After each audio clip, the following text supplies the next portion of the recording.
नमस्कार दर्शक बंधु आपण मानकु मो चैनल को वेलकम। आपण माने वीडियो को देखुछन्ते ले सब्सक्राइब करनंती जल्दी जल्दी 10,000 सब्सक्राइब कर कंप्लीट कर दियंतु। मु 100 जण भिकारी को खाइबा को देबी एवं वीडियो मध्ये अपलोड करबी। देखिबा आपण 10 दिन भितरे करि परछन्ती कि नै। दया करी चैनल के सब्सक्राइब करी वीडियो को शेष जा देखंतु। आज प्रथम खबर कोरोना महामारी भय एबे भी टली नाही। जेतेबेले मन हुए सबकिछि स्वाभाविक होई जाइछि सेतेबेले भूताणुर एक नुआ रूप दुनिया को पुणी थरे चिंतार पकाउछि। वर्तमान समग्र विश्व में कोरोनार एक नुआ वेरिएंट सिकाडा खूब क्षिप्त गति में व्यापार लगी। वैज्ञानिक भाषा BA.3.2 कहुई। कौन सी सिकाडा वेरिएंट? यह नुआ वेरिएंट ओमिक्रॉन परिवार एक वंशधर। यह सिकाडा नाम दियाजिबार एक विशेष कारण रही। सिकाडार प्रकाट कीट जी बहुत दिन धरी माटी तले रही लुचि रहे हठात बाहर को आसी समस्त को चकित कर दिए।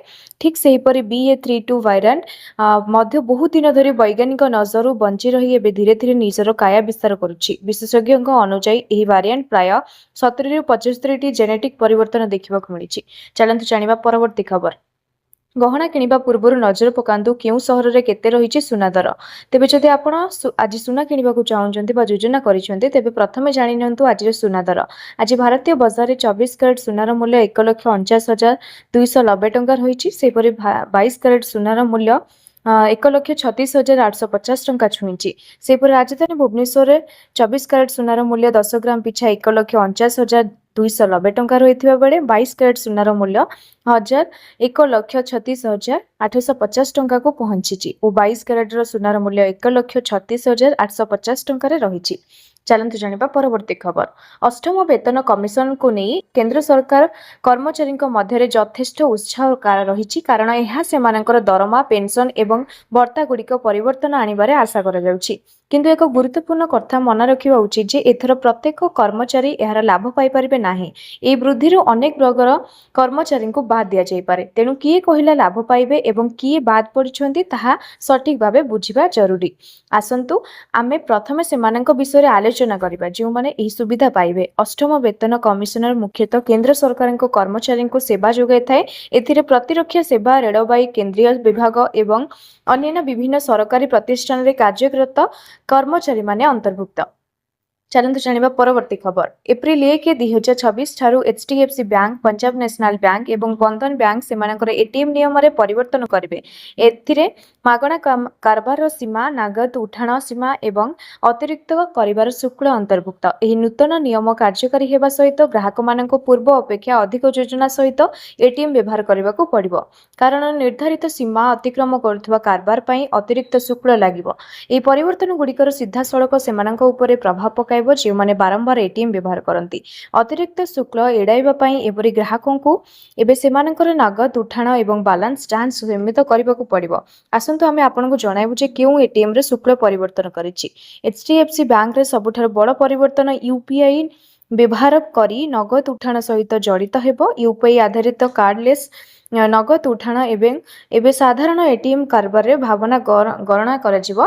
चलंतु जानिबा परवर्ती खबर।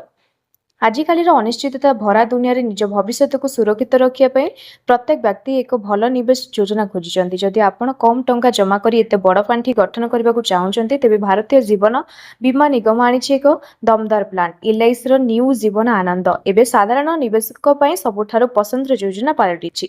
चलंतु जानिबा परवर्ती खबर। ईरान अमेरिका युद्ध जोगु देशर गैस और तेल संकट उपजिछि। एभली स्थिति रे LPG क्रय लागि भारतीय मध्यप्राच्य परिवर्ते विकल्प बाजार ध्यान केंद्रित रखिछि।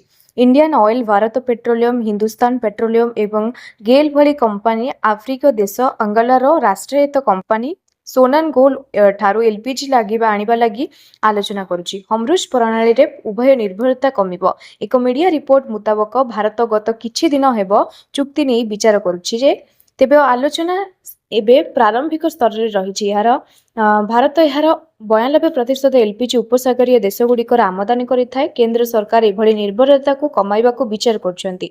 आंगोल सह चुक्ति चूड़ांत हेले LPG जहाज आटलांटिक महासागर एवं अरब सागर देई सीधा भारत आसिबो। हमरुज प्रणाली ऊपर निर्भरता कमिबो। चलनु जानिबा परवर्ती खबर।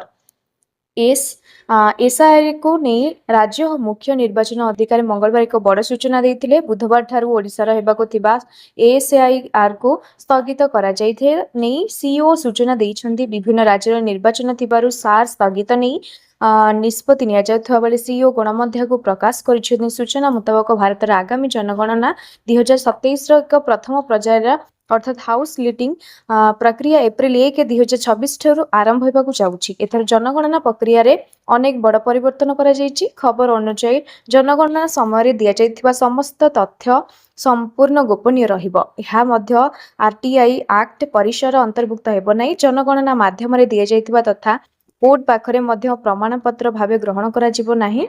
अधिकार मध्य एही तथ्य को अन्य व्यवहार करबा मन्या प्रथम पर्यायर स्व गणना 15 दिन चलिबो। जणे चाहिले से माने 33 प्रश्न जरिया रे उत्तर रखि परिबे। चलंतु जानिबा परवर्ती खबर।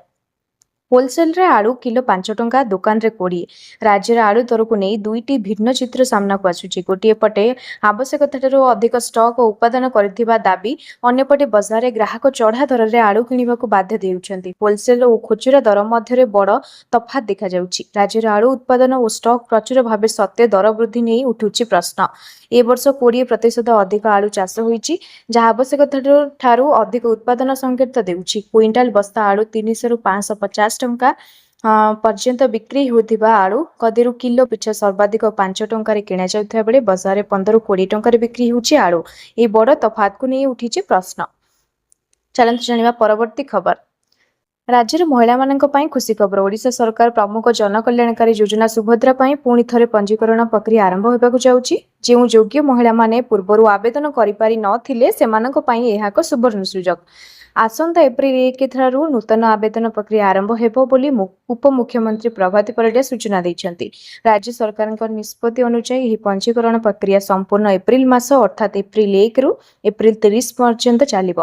हिताधिकारी माने ऑनलाइन रे माध्यम रे सुभद्रा पोर्टल जरिया रे आवेदन करि पारिबे। केवल सेही महिला माने ही आवेदन करि पारिबे जे माने पूर्वरु ही योजना रे पंजीकरण करि नांती। चलंतु जानिबा परवर्ती खबर। आसंता काली बुधवार अर्थात 1 एप्रिल रे नूतन आर्थिक वर्ष आरंभ हेबा सहित अनेक आर्थिक नियम रे परिवर्तन हेबाकू जाउची। आसंता काली ठारू लागू हेबथिबा नियम परिवर्तन देशर साधारण नागरिकक उपरे सीधासळख प्रभाव पकाइबो। भारत रेलबाई एहार टिकेट बातिलकरण नीति रे परिवर्तन आनिबाकू जाउची। एप्रिल 1 2026 रु लागू हेबा परे देशर लक्ष लक्ष रेल यात्रीक पई टिकेट कैंसल रो पई रिफंड नियम परिवर्तन हेबो। आसंतु जानिबा ही नुवा नूतन रेल नियम गुडिक साधारण यात्रीक उपरे किपरि प्रभाव पकाइबो। सामान्य अवहेला किंबा विलंब भारी आर्थिक क्षतिर कारण होई पारे। टिकेट कैंसल पई नूतन रिफंड एप्रिल 1 2026 रु लागू हेबो। एही नूतन नियम अनुसार यात्री मानक एबे ट्रेन रो निर्धारित प्रस्थान समय अति कम रे 8 घंटा पूर्व से टिकेट बातिल करने को पड़िबो। चलंतु जानिबा परवर्ती खबर। भारत रे सुना दर सामान्य ह्रास पाई। समस्त क्षेत्र में मूल्य ह्रास पाई। 24 क्यारेट रु 18 क्यारेट पर्यंत सबुथिरे मिलुछि भल रिहाती। आज सुना मूल्य प्रति 10 ग्राम पिछा 1,48,080 टंका अछि, जहाँ गतकाली रविवार 29 मार्च रे 1,48,090 टंका थिला। एहार अर्थ 10 टंका ह्रास पाई।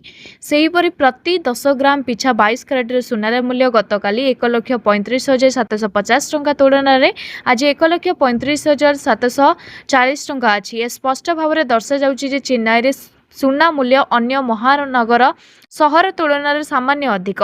ए समय दिल्ली एवं जयपुर भली सहर रे मूल्य समान स्तर रे रहिछि। चलंतु जानिबा परवर्ती खबर।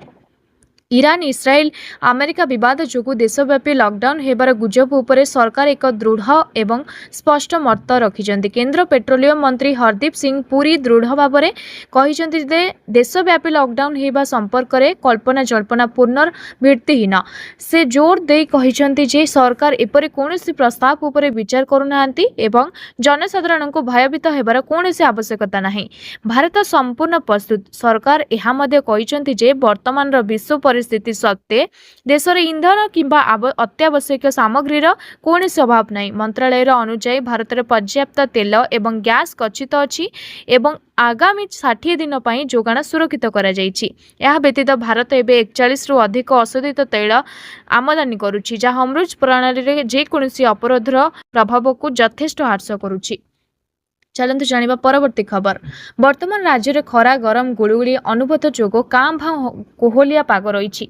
राज्य में घूर्णिबलय सक्रिय थिबारु आहुरी 5 दिन पर्यंत संभावना थिबा रही। भुवनेश्वर आंचलिक पाणीपाग विभाग कही आसंता 24 घंटा मध्य मयूरभंज केउंझर कोरापुट मालकानगिरी जिलार किछि अंचल में काल बैशाखीर प्रभाव में बिजुली घड़घड़ी सहित वर्षार संभावना रही।